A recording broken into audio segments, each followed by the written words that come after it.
ఈ విజయం మీది మాత్రమే కాదు, మీకోసం ఎంతో కలలు కని పరితపించిన మీ తల్లిదండ్రులు, అక్కా చెల్లెళ్ళు, అన్నాతమ్ముళ్ళు, మీ గ్రామ పట్టణ ప్రజలు, మిమ్మల్ని వెన్నుతట్టి ప్రోత్సహించినటువంటి గురువులు, వారందరిది కూడా విజయం.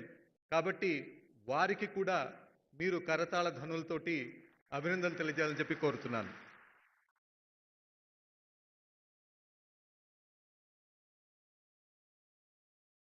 ఈ నోటిఫికేషన్ చాలా తక్కువ సమయంలో 10 నెలల కాలంలో మాత్రమే నోటిఫికేషన్ ఇచ్చినప్పటి నుంచి రిజల్ట్స్ వచ్చి నియామక పత్రాలు అందజేయడం అనేటువంటి జరుగుతుంది. ఇది ప్రభుత్వం యొక్క పనితీరుకు ఒక తార్కాణం.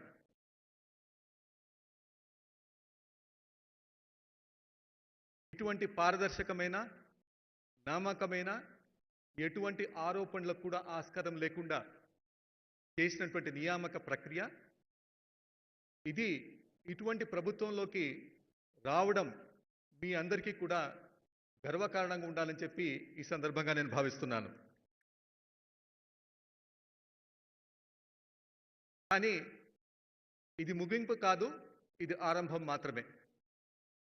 ఎందుకోసం చెప్పంటే, ప్రభుత్వం అంటే ఏమిటి? ప్రభుత్వం అంటే ఒక ఫైల్ కాదు, ఒక ఫార్మాట్ కాదు, లేకపోతే ఒక సమీక్షా సమావేశం కాదు. ప్రభుత్వం అంటే అని చెప్పంటే ప్రజలు మనల నుంచి ఆకాంక్షిస్తున్నటువంటి సేవలు. ఏ సేవల కోసమైతే ప్రజలు 24 గంటలు మనల్ని ఎదురు చూస్తారో వాటిని సత్వరంగా, ఎటువంటి లాభాపేక్ష కూడా లేకుండా టెక్నాలజీని ఉపయోగించుకొని నిజాయితీతో అందించడమైనటువంటిది మీ ముందున్నటువంటి అతిపెద్ద సవాల్. దీనికి కావాల్సినటువంటి శక్తి సామర్థ్యాలు, సహాయ సహకారాలు, శిక్షణా కార్యక్రమాలు అందించడానికి ప్రభుత్వం ఎల్లవేళలా కూడా సిద్ధంగా ఉంటుంది.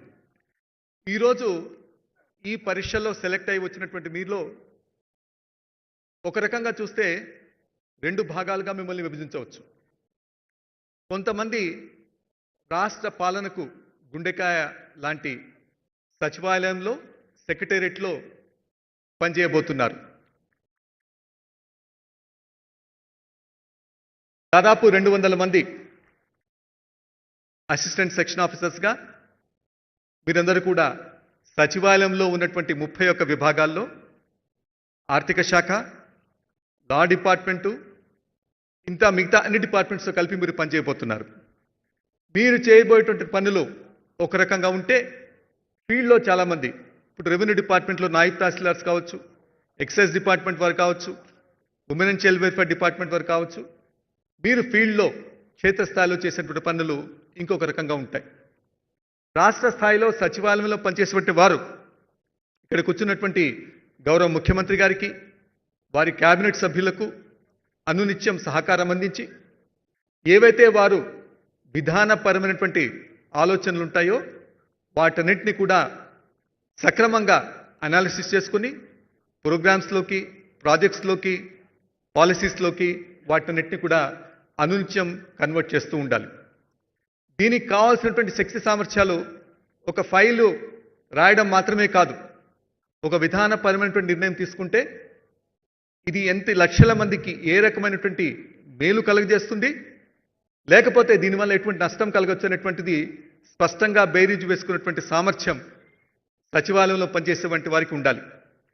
మరి ఆ సామర్థ్యం మీలో రావాలని చెప్పంటే దానికి కావాల్సినటువంటి శిక్షణా కార్యక్రమాలు కానీ, ఇటువంటివన్నీ బిజినెస్ రూల్స్తో పాటు ఒక సమగ్రమైనటువంటి పాలసీ అనాలిసిస్ ఎలా చేయాలనేటువంటి ఒక శిక్షణ మీకు అందరికీ కూడా ఇవ్వబడుతుందని చెప్పి గౌరవ ముఖ్యమంత్రి గారు వారి యొక్క ఆదేశాలు ఇచ్చారు. అదే రకంగా మీకు శిక్షణా కార్యక్రమాలను